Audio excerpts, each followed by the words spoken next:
हम सब भारत को जानते हैं, इसकी बड़ी बड़ी लड़ाइयों के लिए, इसके पारिवारिक ड्रामा के लिए। लेकिन क्या हो अगर इस महाकाव्य के पीछे एक गहरा राज छिपा हो, एक ऐसा नक्शा जो हमें हकीकत की असली तस्वीर दिखाता हो, जो हमारी अपनी चेतना के रहस्य को खोलता हो। चलिए आज महाभारत के पन्नों में छिपे इसी प्राचीन कोड को डिकोड करने की कोशिश करते हैं। तो आज का हमारा सफर कुछ ऐसा रहेगा। सबसे पहले हम अस्तित्व के सागर में गोता लगाएंगे, फिर उन 3 ताकतों को समझेंगे जो इस पूरी कायनात को चला रही हैं।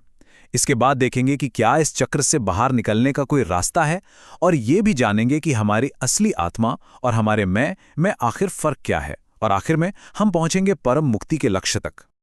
हाँ, तो ये जो सारे गहरे विचार है ना, ये महाभारत के 10वें खंड से आते हैं। मतलब ये सिर्फ कोई कहानी नहीं है, बल्कि एक बहुत ही गहरा फिलॉसफिकल टेक्स्ट है। एक ऐसा ग्रंथ जो हजारों सालों से इंसान के मन को राह दिखाता आया है।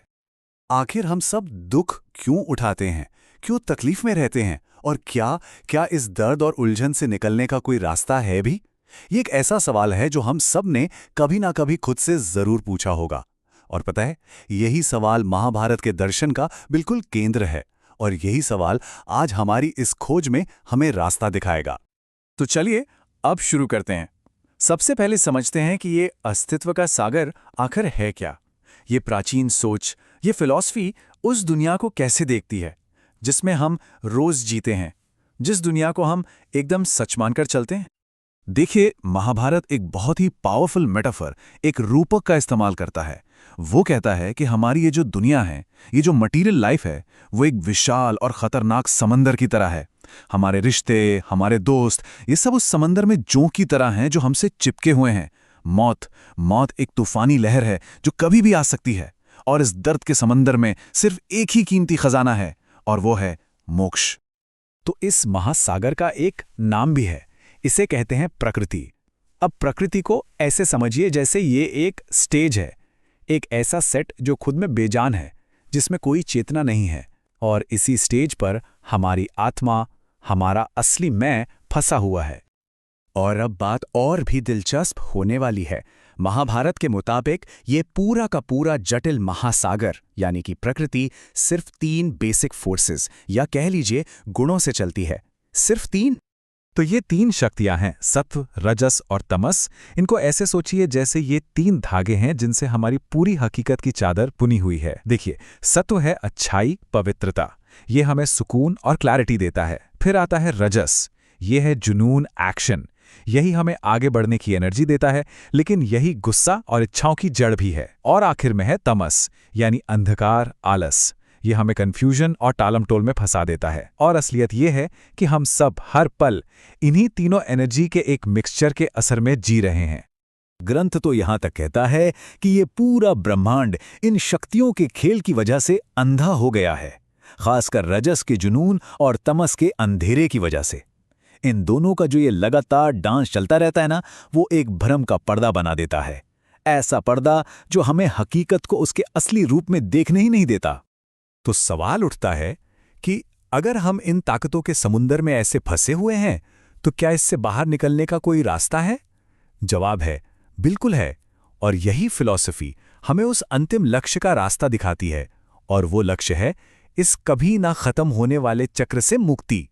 इसी मुक्ति को कहते हैं मोक्ष। और एक बात समझना बहुत जरूरी है, मोक्ष कोई जन्नत नहीं है जो मरने के बाद मिलेगी। नहीं, ये तो शुद्ध चेतना की एक स्टेट है, दुख से पूरी तरह आज़ादी की एक अवस्था है, जिससे यहीं इसी जिंदगी में पाया जा सकता है। ये आत्मा की उस यात्रा का अंत है जो न जाने कितने जन्मों से चली आ रही है। और अच्छी बात यह है कि ग्रंथ हमें मोक्ष तक पहुंचने का एक बिल्कुल साफ रास्ता भी बताता है। देखिए, ये सफर शुरू होता है अपनी इंद्रियों, अपने सेंसेस को कंट्रोल करने से। स्टेप 2, लालच और अटैचमेंट को छोड़ना। तीसरा कदम है असली ज्ञान हासिल करना। और फिर आखिर में इन सब के जरिए हम उस गहरी शांति की हालत में पहुंच जाते हैं। लेकिन इस रास्ते पर आगे बढ़ने के लिए एक बहुत ही बुनियादी फर्क समझना होगा। वो ये कि हमारा कौन सा हिस्सा असली है जो हमेशा रहता है, और कौन सा हिस्सा सिर्फ एक टेम्पररी भ्रम, एक इल्यूजन है। और यही सवाल हमें आत्मा और मैं के बीच के टकराव के बिल्कुल सेंटर में ले जाता है। यहीं पर सारा राज छिपा है। एक तरफ है पुरुष, यानी हमारी आत्मा, जो असली गवाह है, ये इंटेलिजेंट है, कॉन्शियस है, इटर्नल है, ये बस एक साइलेंट ऑब्जर्वर है।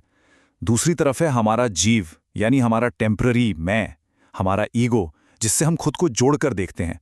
ये बदलता रहता है, इसमें अपनी कोई चेतना नहीं है, और ये उन्हीं 3 गुणों सत्व, रजस, तमस के काबू में है। ये उस नाटक में फंसा हुआ एक कैरेक्टर है जो ये भूल चुका है कि असल में वो तो सिर्फ ऑडियंस है। रेशम के कीड़े की ये मिसाल सच में बहुत पावरफुल है। सोचिए, जैसे कीड़ा अपना कोकून बनाकर खुद को उसी में कैद कर लेता है, बिल्कुल वैसे ही हमारी आत्मा हमारे ईगो के अज्ञान में फंसकर खुद को कैद कर लेती है। मतलब हम एक ऐसी जेल में हैं जिससे हमने अपनी ही इच्छाओं और अटैचमेंट से खुद बनाया है।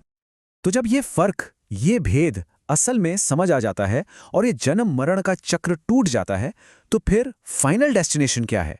आखिर होता क्या है? आखिरी मंजिल है ब्रह्म में मिल जाना। अब ब्रह्म को किसी पर्सनल गॉड की तरह मत सोचिए, बल्कि ये वो सुप्रीम यूनिवर्सल चेतना है जो हर चीज का एसेंस है। जो आत्मा मुक्त हो जाती है वो कहीं जाती नहीं है, वो तो बस इस परम सत्य में ऐसे घुल मिल जाती है जैसे पानी की एक बूंद वापस समंदर में मिल जाती है। ये घने अंधेरे के बीच एक तेज रोशनी को महसूस करने जैसा है। तो आज की इस पूरी चर्चा का सार क्या निकला? देखिए, पहली बात, हमारे दुख की जड़ है इस दुनियावी चीजों यानी प्रकृति से हमारा अटैचमेंट। दूसरी बात, हमारे सारे अनुभव 3 ताकतों सत्व, रजस और तमस से तय होते हैं। तीसरी बात, असली आज़ादी यानी मोक्ष तब मिलती है जब हम ये जान लेते हैं कि हम ये शरीर या मन नहीं, बल्कि वो शाश्वत आत्मा यानी पुरुष हैं। और चौथी बात, इस आज़ादी का रास्ता ज्ञान, डिटैचमेंट और सेल्फ कंट्रोल से होकर जाता है।